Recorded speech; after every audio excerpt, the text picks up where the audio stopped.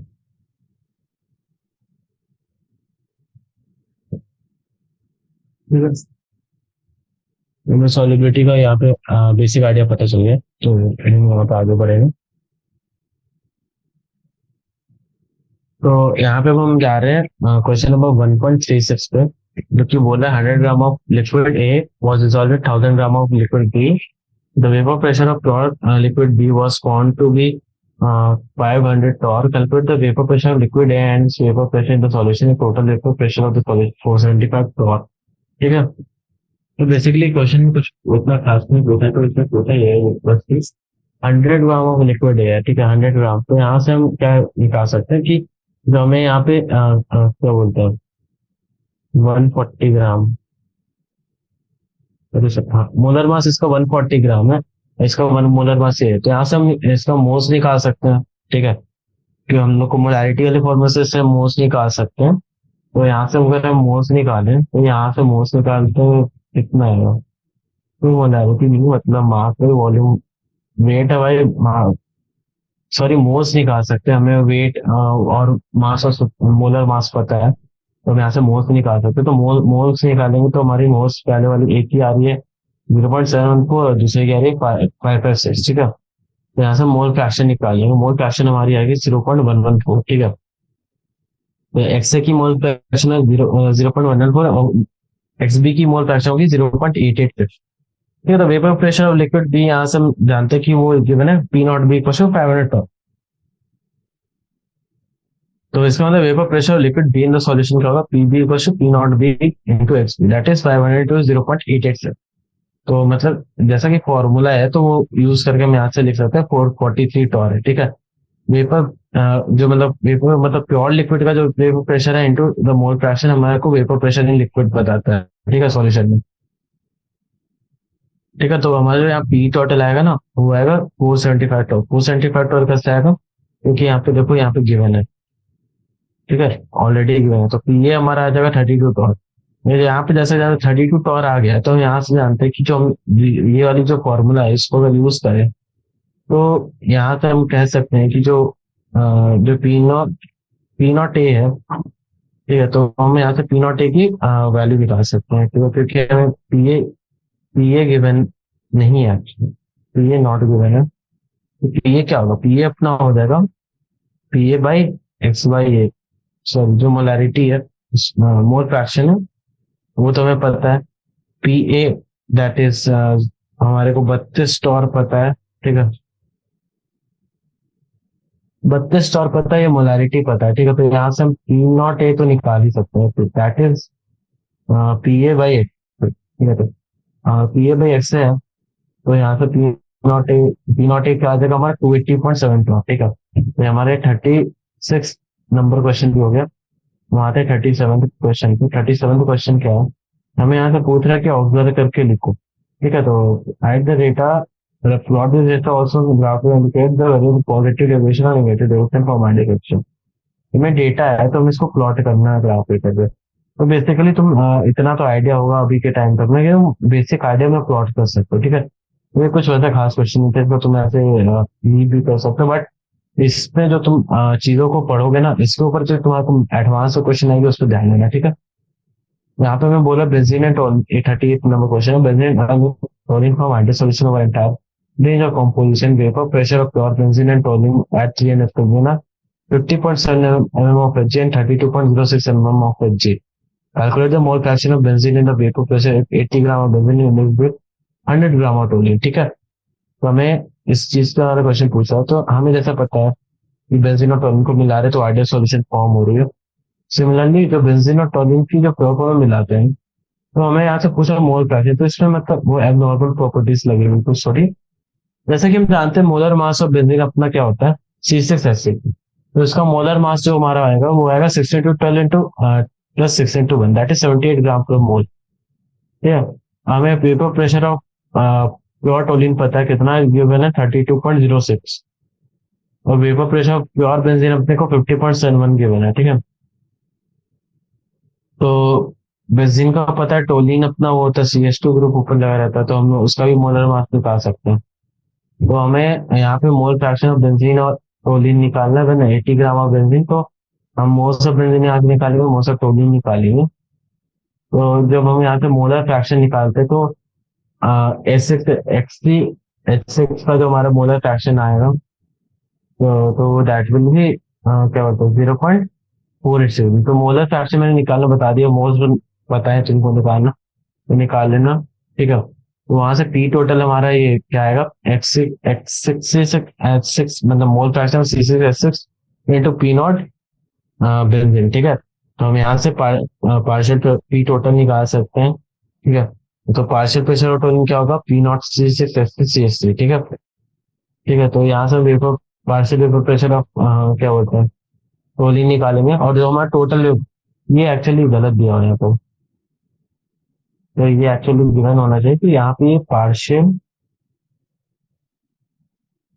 Pressure of benzene, ठीक है, ये है यहाँ पे। तो हमारे से total vapour pressure of solution क्या आ रहा है, 41.124 mm ऑफ Hg। तो यहाँ से हम जैसे यहाँ पे मतलब मोल फ्रैक्शन और ये इसमें मतलब मोल फ्रैक्शन और टोटल वेपर प्रेशर ये सब में स्ट्रेट अवे रिलेशनशिप है। तो हम यहाँ से लगाएंगे मीन्स फॉर्मूले लगाएंगे, तो मोल फ्रैक्शन क्या आएगा, x into P not C6H6 by P total, ठीक है। तो यहाँ से हमारा जो मोल फ्रैक्शन आ रहा है वो आ रहा है 0.6, ठीक है। मोल फ्रैक्शन जो हमारा वेपर फेज में है उसका फॉर्मूला लगा के तो आ रहा है 0.06, ठीक है। 39 क्वेश्चन है, 40 और 41 तो ऊपर 39 क्वेश्चन है कि air is a mixture of major gases, major components, two major components are oxygen nitrogen, ठीक है, जो कि 20 और 79% बाय वॉल्यूम है। What is equilibrium with air at a pressure of 10 atm if at 298 Kelvin if Henry log constant for oxygen and nitrogen given है, ठीक है। Calculate the composition of these gases in water, ठीक है। तो हमें तो given है जो परसेंटेज है, ठीक है। Also we know that water is total pressure of 10 atm, that is इतना atm 760 mm of Hg होता है, नॉर्मल एटॉमिक प्रेशर 10 atm होता है into 10 टाइम्स, ठीक है। जैसे कि यहाँ पार्शियल प्रेशर ऑक्सीजन होगा तो PO2 क्या होगा अपना 20%, that is 1/5 of the total vapour pressure, ठीक है। तो ये अपना होगा 1520 mm of Hg, और जो पार्शियल प्रेशर ऑफ नाइट्रोजन होगा वो 79/100 टाइम्स ऑफ क्या होती है जो भी है, मतलब 7 से 7 mm of Hg। तो मैं आपके साथ दोनों का पार्शियल प्रेशर आ गया, तो पार्शियल प्रेशर निकालने के बाद हम कैसे फॉरवर्ड करेंगे कि हमें गिवन है कि इसके कांस्टेंट ही है, तो हमें यहाँ से कंपोजिशन ऑफ दिस गैसेस में वाटर निकाल, तो यहाँ से मोल फ्रैक्शन निकाल के सीधे निकाल सकते हैं, ठीक है। इस पर सबके लिए हम यहाँ पे मोल फ्रैक्शन निकालेंगे, यहाँ पे O2 का मोल फ्रैक्शन निकालेंगे, तो यहाँ से हम नाइट्रोजन का मोल फ्रैक्शन निकालेंगे, दोनों का मोल फ्रैक्शन आता है 4.3 9.22, तो ये दोनों की मोल फ्रैक्शन हो गई अपनी ये वाटर के अंदर, ठीक है। सिंपल सा क्वेश्चन था, आराम से कर लेंगे। 48 क्वेश्चन है अपना कि जो अमाउंट ऑफ CaCl2 है उसका आई दिया हुआ है, मतलब एबनॉर्मल कोऑलिगेटिव प्रॉपर्टी दिया है, डिसॉल्व होता है 2.5 liters of water is such that its osmotic pressure is 0.75 atm at 27 degrees। तो जैसे कि जानते हैं पाई इक्वल टू ICRT, ठीक है। ICRT होता है पाई, जैसा कि हम यहाँ पे जानते हैं कि यहाँ पे जो सी अपना इसको ओमिट किया हुआ है, तो पाई इक्वल टू ICRT, तो यहाँ से हम वेट के लिए क्या करेंगे, हमें क्या निकालना है, अमाउंट ऑफ CaCl2, ठीक है। तो वेट निकालना है, तो पाई हम जानते हैं गिवन है, वॉल्यूम गिवन है, आई गिवन है, ठीक है। यहाँ से टेम्परेचर हम जानते हैं 300 केल्विन गिवन है, और आर की वैल्यू भी जानते हैं, ठीक है। तो वेट जो होगा ना, पहले तो मोलर मास भी जानते हैं, तो कॉन्सेंट्रेशन जो अपना होता है वो होता है N/V, ठीक है। तो वॉल्यूम भी गिवन है, ये सब गिवन है हमारे पास, हमें बस मोस्ट वाली जगह पे भी मतलब वेट बाई मोलर मास करना है, ठीक है।